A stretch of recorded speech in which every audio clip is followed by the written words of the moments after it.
सिंह राशी.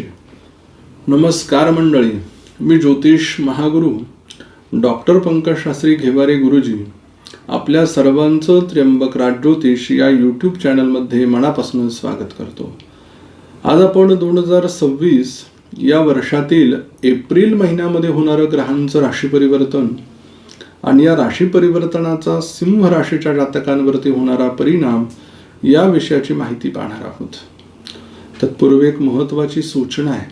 आपल्या जीवनामध्ये काही संकट आहेत, अडचणी आहेत, अनेक समस्या आहेत ज्याचा आपल्याला मार्गच मिळत नाही. मग याची उत्तर कुठे मिळणार आहे आपल्याला? तर आमच्या स्क्रीनवरती दिलेल्या नंबरवर आपण फोन केला, संपर्क केला तर आमचे ज्योतिष एक्सपर्ट तुम्हाला योग्य असं मार्गदर्शन करतील, ज्यानं तुमच्या जीवनातील अडचणी कमी होण्यासाठी तुम्हाला नक्की मदत होईल. या एप्रिल महिन्यामध्ये काही ग्रह राशी परिवर्तन करतायत. यात प्रामुख्यानं 2 एप्रिल या दिवशी मंगळ ग्रह मीन राशीमध्ये राशी परिवर्तन करून येतोय. 10 एप्रिल या दिवशी बुध ग्रह मीन राशीमध्ये राशी परिवर्तन करून येतोय. 14 एप्रिल या दिवशी सूर्य ग्रह मेष राशीमध्ये राशी परिवर्तन करून येतोय. 19 एप्रिल या दिवशी शुक्र ग्रह वृषभ राशीमध्ये राशी परिवर्तन करून येतोय. 30 एप्रिल या दिवशी बुध ग्रह मेष राशीमध्ये राशी परिवर्तन करून येतोय. मग या राशी परिवर्तनाचा सिंह राशीच्या जातकांवरती नेमका काय परिणाम होणार आहे ते आपण ह्या व्हिडिओमध्ये पाहणार आहोत. सिंह राशी सूर्यग्रहाची ही रास आहे. सूर्यदेव 14 एप्रिल या दिवशी मेष राशीमध्ये येत आहे. म्हणजेच ते 14 एप्रिल पर्यंत अष्टम स्थानामध्ये आहेत. ज्या जातकांच्या पत्रिकेतील लग्नेश अष्टमात असेल ना, त्या जातकांच्या आयुष्यामध्ये खूप निगेटिव्ह वाईट विचार मनामध्ये येत असतात. अगदी असं वाटतं हा जीवच नको. असे काही जीवनात घटना ज्या वेळेला घडतात ना, तर त्यावेळेला आपल्याला आपल्या मनाला समजवता आलं पाहिजे की आता आपण इथून दूर गेलो पाहिजे. म्हणजे कुठे त्या विषयातनं बाहेर पडायचं आहे ना, थोडं बाहेर पडू. काय असेल आपण सत्याचा, खऱ्या गोष्टीचा सामना करू. सत्य परेशान हो सकता है लेकिन पराजित नहीं. सत्य जे आहे, खरं जे आहे, संकटात येईल पण ते हरणार नाही. हे लक्षात जर आलं ना तर या महिन्याला तुम्ही जिंकलं म्हणून समजायचं. 14 तारखेनंतर ज्यावेळेला भाग्यात येतील सूर्यदेव, त्यावेळेला जी इच्छाशक्ती एवढी निगेटिव्ह झाली होती ती एवढी पॉझिटिव्ह होईल की आपोआप सगळ्या कामांना गती मिळेल आणि तुमची व्यापकताही वाढायला सुरुवात होईल. फक्त पहिले 14 दिवस तुम्हाला तुमची मनस्थिती सांभाळायची.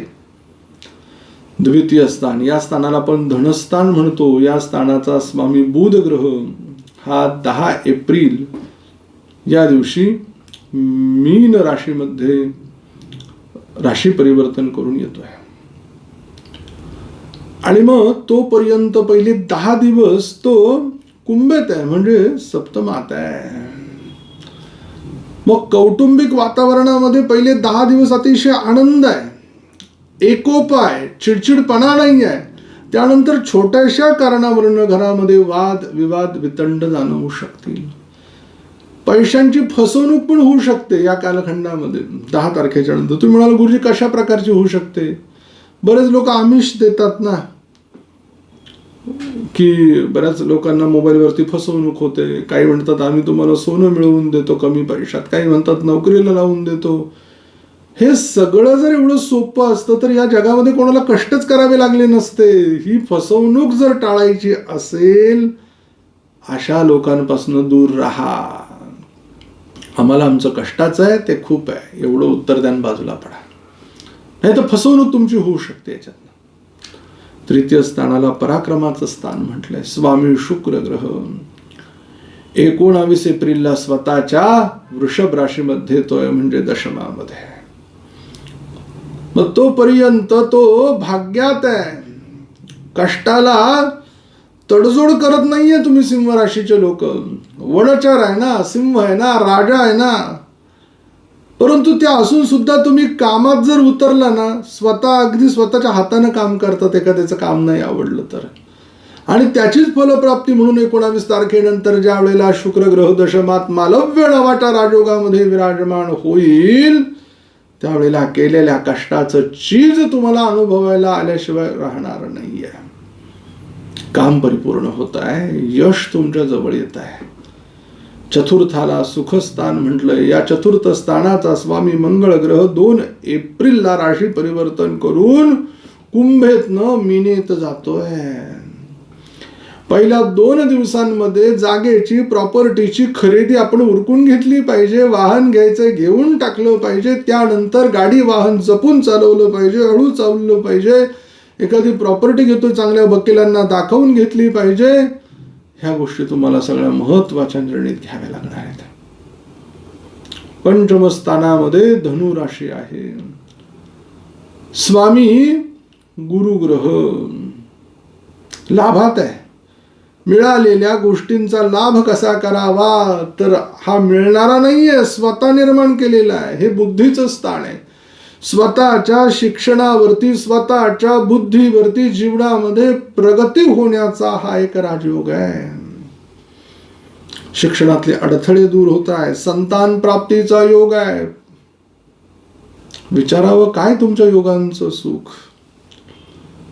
जी गोष्ट योग्य आहे ती मी योग्यच सांगतो. जिथे थांबायचं तिथे थांबायलाच तुम्हाला सांगतो, कारण की ग्रहस्थिती तुमची तसं बोलते. म्हणून षष्ठ स्थानाला रिपुरोग स्थान म्हटलंय. या स्थानाचा स्वामी शनी ग्रह अष्टमात आहे. तो विपरीत राजयोगात आहे. कष्ट करू द्या हो, पण त्याचं यशही तो तुम्हाला दाखवेल. हाताखाली काम करणारे लोक अगदी स्वतःचा देह भाव हरपून तुमच्या बरोबर खांद्याला खांदा देऊन काम करतील. मातुल घराण्यातील लोकांचं वात्सल्य आर्थिक गोष्टीसाठी नसणारे तुमच्याशी प्रेमापोटी असणार आहे. कामामध्ये प्रगती, कामामध्ये बढती उत्तम. सप्तमेश अष्टमात आहे शनिदेव. विवाहाच्या बाबतीत जसं दुधाचा चटका बसला तर मग ताकही माणूस फुंकून पितो. विवाहाच्या बाबतीत घाई करू नका. ज्यांचं सेकंड मॅरेज आहे त्यांनी तर थांबा, मी सांगेन. व्यवस्थित बघा आणि मग पुढे जा, नाही तर मग विवाहात सुख नाही, समाधान नाही आहे. अष्टमामध्ये मीन राशी. अष्टमेश लाभात आहे.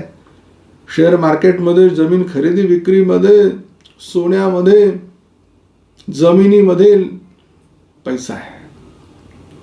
पूर्वीच्या काळी लोक म्हणायचे सोनं, जमीन आणि लाकूड यामध्ये गुंतवणूक करा. अशी योग सिंह राशीचे लोक.